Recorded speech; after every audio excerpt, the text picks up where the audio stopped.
இப்பொழுது முதலிலே நான் பேசுவதற்காக சமயமே சமய பணியே என்று பேசுவதற்காக திரு அக்ஸிலியம் ஃபெலிக்ஸ் அவர்களை அன்போடு அழைக்கின்றேன்.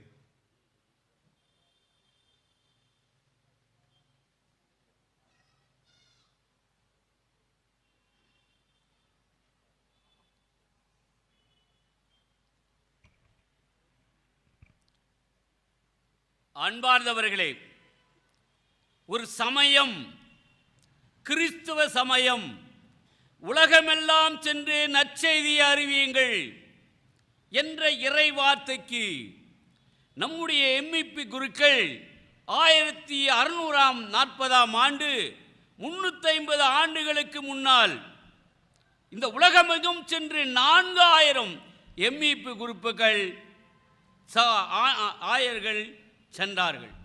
நம்முடைய புதுவைக்கு 321 எம்இபி குரூப்புகள் 1747ஆம் ஆண்டு முதலாக நம்மளுடைய புதுவைக்கு வருகின்றார்கள். அதிலே பியோ பரில் என்ற எம்இபி குருவும் 1964இல் அருட்தந்தை ஒலிவர் என்ற எம்இபி குருவும் சேர்ந்து 321 குருக்கள் வந்திருக்கின்றார்கள். இந்த கிறிஸ்துவின் சமூகத்தை, இறை ஆற்றலை பகிர்வு செய்வதற்காக, ஏனென்றால் இந்த எம்இபி குருக்கள் கொரியா, வியட்நாம் போன்ற நாடுகள் சென்று அந்த நாட்டிலே அவர்கள் தியாகத்தை புரிந்து அங்கே கடும் கஷ்டங்களையும் பெற்றிருக்கின்றார்கள். ஆனால் இந்தியாவிலே, தமிழகத்திலே வந்திருக்கின்ற எம்இபி குருக்கள் 321 பேரும் மொழியாலும் தங்களுடைய ஆணை ஆபரணம் இல்லாமல் மனித நேசத்தோடு இறை இயேசுவினுடைய நற்செய்தியை அறிவித்தார்கள். எந்த படுகொலையும் தொந்தரவும் இல்லை. அதுதான் யாதும் ஊரே யாவரும் கேளீர் என்ற அந்த தமிழ் பண்பாட்டு இந்த மக்களை இந்த எம்இபி குருக்கள் கவர்ந்தது. இந்த நேரத்திலே நான் 3 பேருக்கு நன்றி பகிர்கின்றேன். இந்த எம்இபி குருக்களில் தாமஸ் கவான் டஃபி அவர்கள் 1913இல் வேளந்தாங்கலில் பங்கு தந்தை, எனது ஊரில். ஆகவே அவர் மூலம் பங்கு தந்தையாக இருந்து வளம் பெற்ற நான் கல்வி அலுவலராக என் குடும்பம் வளர்ந்தெடுத்துக்கு காரணமாக வளப்படுத்திய இறை அருளை எனக்கு தந்தவருக்கு தந்தை டஃபிக்கு நன்றி சமர்ப்பணம். இரண்டாவது, இந்த எம்இபி குருக்களாகிய பெக்கர் அவர்கள், அவரிடமிருந்து பேராயராக மேனாள் பேராயர் ஏம் சின்னப்பா அவர்கள் எனக்கு வழிகாட்டியாக இருந்து அத்தகைய எம்இபி குருக்களால் திரு அவையிலே உயர்ந்த நிலைக்கு பேராயராக, பல்துறை கலை நிகழ்ச்சிகளில் ஆர்வமுள்ளவராக, இசையில் மேன்மை மிக்கவராக இன்று அந்த எம்இபி குருக்களால் 90 வயதிலும் தன்னுடைய சமூக பணியை, இந்த இறை பணியை செய்து கொண்டிருக்கின்றார். அவரை 1959-61இல் ஆசிரியர் பயிற்சிக்கு பெக்கர் அவர்கள் கேட்கின்றார்கள், நீர் ஆசிரியர் ஆவதற்கு வேதியர் பணியோடு சமூக பணியை, இந்த மறைக்கல்வியை செய்வாயா, உனக்கு இஷ்டமா என்றாராம். உடனே அவர்,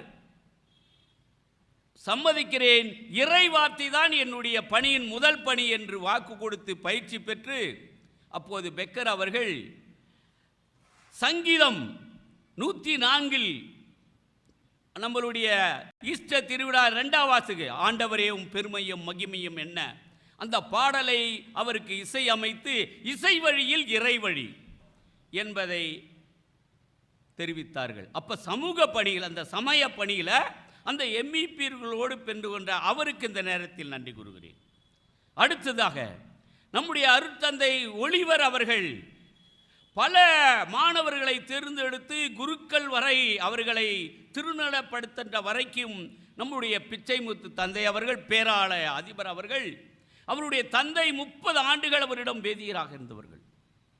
ஆக இன்றைய சமய பணியில் இந்த புதுவை மண்ணிலே சமய பணியினுடைய முன்னோடியாக வழிகாட்டுதலாக இருக்கின்ற தந்தை பேராலய அதிபர் அவர்களுக்கு நன்றி கூறுகிறேன். சமய பணி என்பது ஒரு சமூகத்தில் ஒரு கட்டமைப்பாக இந்த கிறிஸ்தவ சமுதாயம் இருக்கிறது. பாப்பரசர், கர்தினால், குருக்கள், கன்னியர்கள், வேதியர்கள், இறைமக்கள் என்ற அந்த சமய பின்னணியில் நாம் அனைவரும் இங்கு ஒன்றிருக்கிறோம்.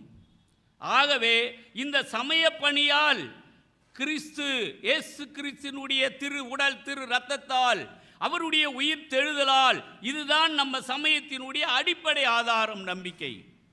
இதன் அடிப்படையிலே நம்மளுடைய எம்இபி குருக்கள் இந்த பணிகாலத்திலே தன் வாழ்வினுடைய செயல்களால் தந்திருக்கின்றார்கள். உதாரணம், நம்மளுடைய எம்இபி தந்தர்களை பற்றி இந்த சமய பணிக்காக அவர்கள் அர்ப்பணித்திட்ட விஷயங்கள் நமக்கு மெய்ச்சிலிருக்கின்றது.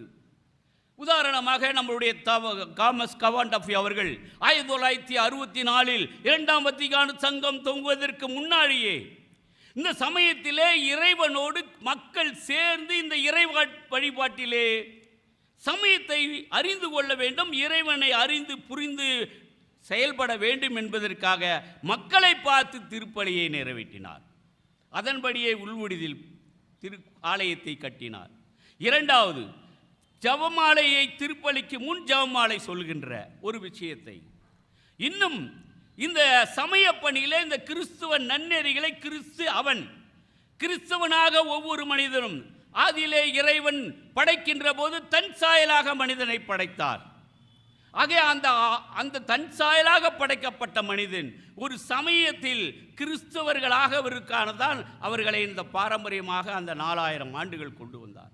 ஆகவே இயேசுனுடைய உயிர்த்தெழுதல் இந்த இடத்திலே இந்த சமய பணிக்காக அர்ப்பணித்ததில் தந்தை டஃபி அவர்கள் ஞானஸ்தானம் அல்லது சின்ன குறிப்பிடம், பெரிய குறிப்பிடம், பலவிதமான, உதாரணமாக கேளும் தாய்மறி பாடல் அவரே ஏற்றி இந்த சமூகத்திலே கொள்ளை நோயால் அவதிப்படுகின்ற போது 2வது உலகப் போரிலே இந்த கேளும் தாய்மறி பாடலை எழுதி அவரே பாடி இசையமைத்து அந்த நோயை போக்கியிருக்கின்றார்.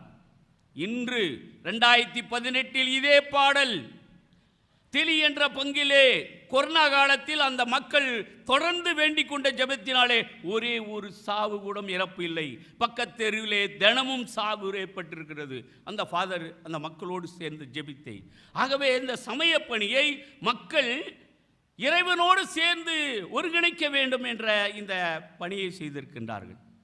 நம்முடைய இந்த விழா நாயகன் ஃபாதர் கரோஃப் அவர்கள் இந்த திண்டிவனத்தினுடைய நாற்றங்கால் அவர் உருவாக்கிய குருக்கள் 200 பேர். ஆகவே குருக்களை உருவாக்கி இந்த சமய பணி இந்த கிறிஸ்தவத்திலே இந்த உலகத்திலே இறைவனுடைய மாட்சி வெளிப்படுத்த வேண்டும் என்பதற்காக தன்னையே அர்ப்பணித்துக் கொண்டார்கள். என்னவித தன் உடல் வேறு நாடிலிருந்து கடந்து வந்து இப்படிப்பட்ட ஒரு செயலை செய்தது ஆச்சரியம் அல்லவா? இந்த 321 எம்இபி குருக்கள் பாண்டியில் வந்து பணியாற்றிய போது அதில் 2 குருக்கள் மட்டும்தான் அந்த பிரான்ஸ் தேசத்திலே அடக்கம் செய்யப்பட்டார்கள், இறந்தார்கள். ஆனால் 319 பேரும் இந்த திரு அவையிலே, இந்த புதுச்சேரி தமிழகத்திலே அவருடைய கல்லறைகள் இருக்கின்றன. என்ன ஆச்சரியம்! இப்படிப்பட்ட செயல்களை நாம் உள்வாங்கிக் கொண்டு இன்னொரு விஷயம் சொல்கிறோம் பாருங்க. நம்முடைய சத்தியமலத்தில் மாகே ஃபாதர் ஒருத்தர் இருந்தார். ஒரு என்ன விசுவாசனா, தேர் போயினே இருக்குது தெருவில், நம்ம மக்கள் கரண்ட்டு கம்பியிலேருந்து கொக்கி போட்டு கரண்ட் எடுத்தாங்க. அவர் பார்த்துட்டார். உடனே தேருக்கு முன்னாடி போய் முட்டி போட்டு கொண்டார். என்ன விசுவாசம்! ஏன் உங்கள் வீட்டிலிருந்து இந்த கரண்ட் எடுத்துக்கூடாதா? அதை எடுக்கணும், எடுக்கிற வரைக்கும் எழுதிக்க மாட்டேன்ட்டார். என்ன ஆச்சரியம் பாருங்கள், என்ன ஒரு விசுவாசம் பாருங்கள். இப்படிப்பட்ட அந்த எம்இபி குருக்களுடைய தியாகம் நம்மை வளப்படுத்துகிறது. அது மட்டுமா, சமய பணியிலே முக்கியமாக இறைவனோடு ஒன்றித்து திருப்பலியை நிறைவேற்றும் அந்த திருப்பலிக்காக ஆலயங்களை கட்டினார்கள். இந்த ஆலயம், அணிலாடி போன்ற ஆலயங்களெல்லாம் பார்க்கின்ற போது பெரிய வியப்பு.